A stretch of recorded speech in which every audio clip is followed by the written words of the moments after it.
Shalom Aleichem everyone. I wanted to wish everyone once again a Shana Tova. This year, Tav Shin Ayin Tes. Shetehei Shana. We have Ayin Tova, where we have only good things in our lives and a very, very tremendous sense of positivity in Ayin Tov. One of the climactic parts of Yom Kippur, which is ready towards the end of the day, Mincha Tam, we read Maftir Yonah. And it's a very, very short Navi. It's a long Haftarah and a short Navi. And the question is, why do we read the Maftir Yonah specifically at Mincha, specifically on Yom Kippur? What exactly is the core message? And obviously, one of the core messages is, of course, that of you can't run away from Hashem. Yonah tries to run away, he's unsuccessful. The tshuva of a great city, the tshuva of Nineveh, and no matter how bad they are, they can go ahead and accomplish a tremendous sense of tshuva. But that already happens in Perek Gimel.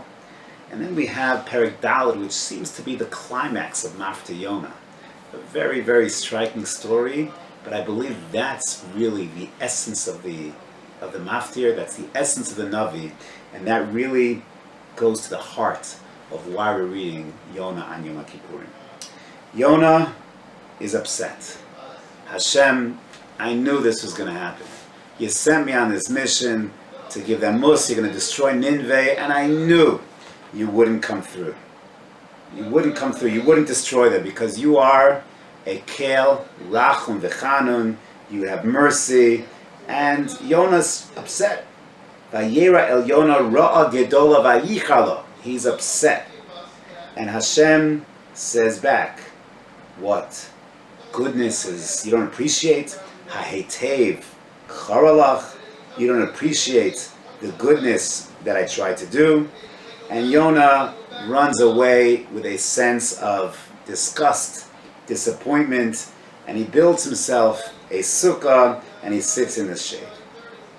Hashem, Elokim, the pasuk says, brings a kikayon, a tree, and it rises above Yonah, gives him shade. Vayismach Yonah el kikayon simcha gedola. And Yonah is very, very happy with the shade that this kikayon provides. And then we're told Hashem brings, and notice the Shem Hashem over here, Elokim, brings in the morning a worm, and that dries up this shade tree, and then a hot wind is brought by Elokim, and it's tremendously hot, and Yonah starts to faint. And Yonah cries out to God and says, Tov mosi mechayai, I'd rather die than experience this. And Hashem responds, is that true? You'd rather die? Did you not appreciate the kikayon, the great tree that I provided? Didn't you enjoy that? That goodness was bad for you? Vayomer Hashem, ata chasta, ala kikayon asher lo amalta lo gidalta sheben laila hay ben laila avad. You are upset and angry and depressed about the loss of this tree. Ani lo achus al Nineveh ha'ir ha'gdola asher yesh ba harbe mishtem esrei ribo adam. I shouldn't have mercy on the great city of Nineveh. What is this whole story all about? What's the meaning of this tale, this tree, Yonah's frustration, Hashem's response? And that's how the Navi ends. Yonah doesn't have a retort back. Hashem gets the last word. So I believe what this is about, it's really fundamental. It's really worthy of consideration. Is Yonah was what I would call a Midas Hadin person. He believed in justice. And if Nineveh sinned, and sinned badly, and they were ra be'enei Hashem, then they deserve destruction. To the point that Yonah did not want to run on this mission. He did not want to track them down and give them mussar, because he knew that Hashem was going to forgive them. And Yonah was an ish emes. He was a man of justice, of truth, and therefore it is unjust to go ahead and just accept a nation's tshuva, a perfunctory tshuva at that, and all of a sudden forgive them. And that's what this fundamental dialogue is at the end. It's a philosophical dialogue at the end, Perek Daled of the Navi. where Yonah is angry. I knew, God, you don't have a sense of justice. You don't have a sense of truth. You run the world with a vision of mercy. And somehow you'll notice that in this parak, the Shem Hashem that's used is Elokim. And Elokim comes and tells Yonah, creates this kikayon. And Yonah's really, really happy with it. And then a day later, that kikayon disappears. And Yonah gets really, really frustrated. And Hashem is trying to send him a message. He does send him a message, a very profound and deep message.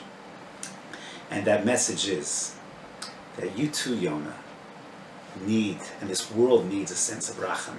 This world cannot survive and cannot succeed and cannot be perpetuated without a vision of mercy.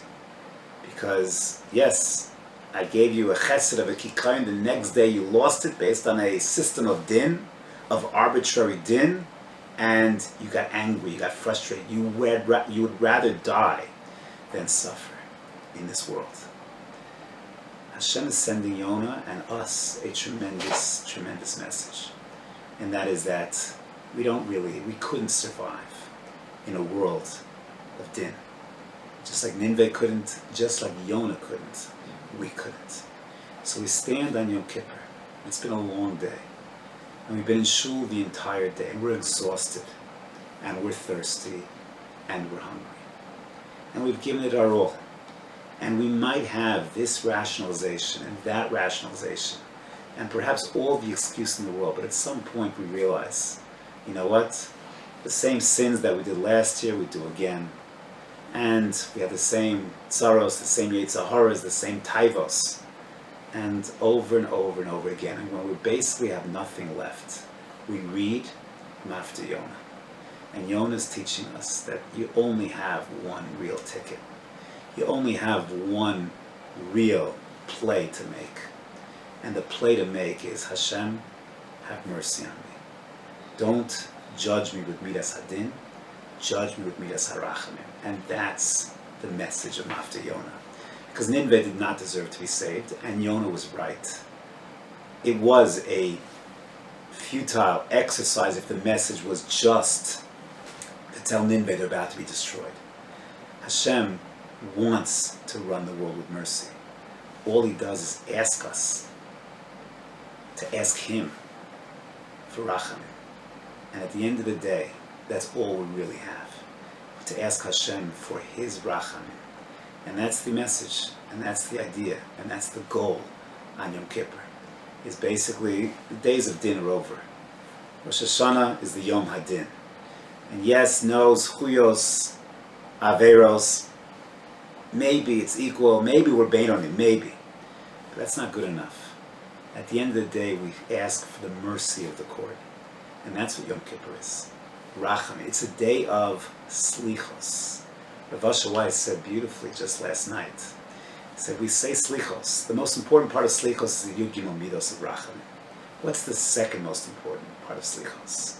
And the second most important part of slichos is where we say to Hashem, at the end of slichos, just like Misha Ana la'Avram Avinu hu ya'anenu. Misha Ana la'Yitzchak hu ya'anenu. Misha Ana la'Moshe, la'Shmuel, la'Daniel hu ya'anenu. It's a Mishnah, and we ask Hashem to answer us. Rebbe asked the following question: what are we doing? Oh, he who answered Avram should answer us. He who answered Moshe should answer us. Yitzchak answer us. Ma kesher. Who are we?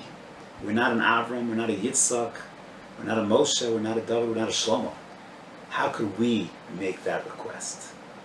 And he points out that at the end of that part of the tefillah, we shift into Aramaic. And the tefillah then shifts into Anena, and an Aramaic psukim at the end. Why are we shifting into Aramaic? So Chazal tells, Brachos tells us that the Malachim don't know Aramaic. Aramaic is our language. And you'll notice the Chumash is written in Hebrew, Lashon HaKodesh. Gemara, Torah Sheba'al Peh, that's written in Aramit. See, the Bible, the Chumash, the Torah Shebechsav, that's not uniquely ours. The Goyim Christians, the Muslims, they also tap into the Torah Shebiksav. Torah Shebal Peh, that's just for us. That's Klal Yisrael. Gemara is just for us, and it's written Aramaic. That's, if you will, the family's language. So true, 100% true.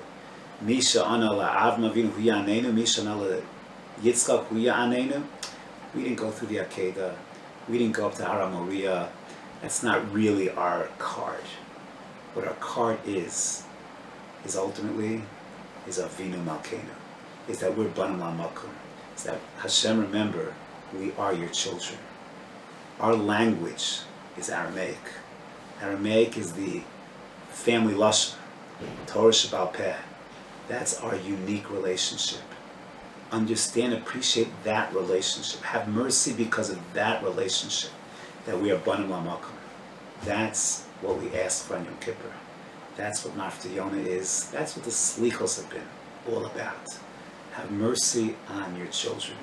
And when we see Hashem as our Father, as Avinu Shebashamayim, we say at the end of davening, the Avinu Malkeinu, when we can express sincerely Hashem Hu Elokim, and we throw ourselves to the mercy of Avinu, so then that's it.